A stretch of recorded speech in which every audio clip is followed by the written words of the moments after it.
Bueno, ahora voy a hablar sobre una cosa que es un poco antipática, pero que es verdad, que es la práctica del español. Mira, yo nací en Chile, viví 9 años allá y he sido traductor, he traducido varios libros y todavía escribo en castellano, pero la verdad es que si tú no practicas, tú pierdes mucho. ¿Por qué?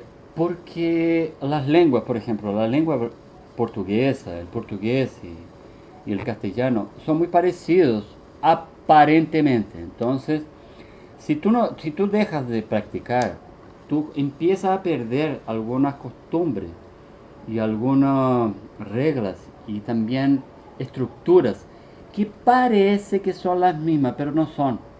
Si tú, por ejemplo, si tú coges un libro en español o en castellano, de donde sea, puede ser de Chile, de Colombia, de Ecuador, tú vas a notar que él tiene una estructura que no es tan parecida al portugués. Pero si tú empiezas a hablar, tú te empiezas a confundir porque crees que es la misma cosa y no es la misma, ¿ya? Además de las expresiones idiomáticas, la propia estructura de la frase no es la misma. Y si tú no practicas, tú necesariamente vas a perder. Por ejemplo, eso no quiere decir que tú no vas a poder comunicarte con las personas, ¿ya? Tú vas a poder comunicarte, tú vas a poder entender lo que las personas dicen y poder hablar y intercambiar ideas. Tú lo vas a poder, pero no vas a tener la conexión tan fuerte como si tú fueras realmente del lugar o si tú fueras una persona que tiene la costumbre de visitar el lugar.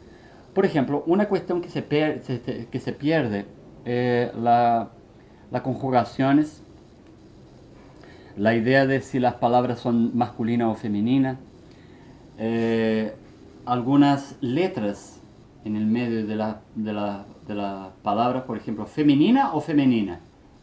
¿Cómo se dice? Femenina, pero si tú no practicas, tú pierdes eso.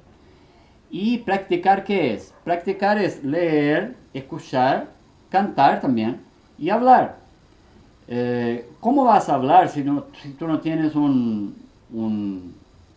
amigo o pariente o alguien que pueda hablar contigo?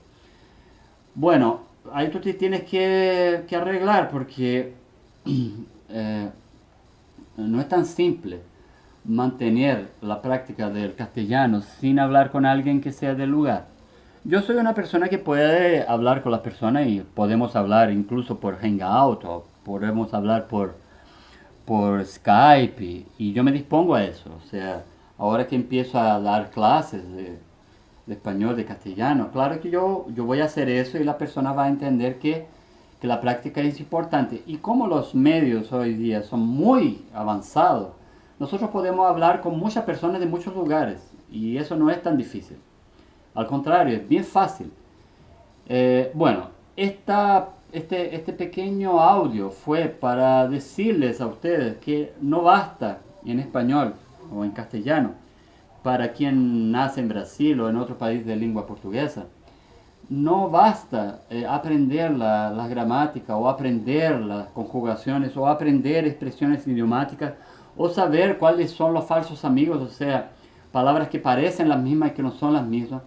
No basta. Tú tienes que practicar. Y practicar es practicar mismo. Es oír, leer, escribir y intercambiar ideas con quien sea del lugar. Como hoy día existen muchos medios, es muy fácil de hacerlo. Solo que si tú no lo haces, si tú te acomodas, naturalmente, pasados los años, tú vas a perder el español, el castellano. No lo vas a conseguir mantener. ¿Ya? Y eso va a dificultar tu contacto con las personas e incluso la capacidad que tú tienes, por ejemplo, de ir a algún lugar y empezar a coger detalles o cosas más interesantes, porque las personas van a notar que tú no tienes naturalidad al hablar, no tienes naturalidad con el medio y con ellos, ¿ya? Eso, bueno, nos vemos, chao.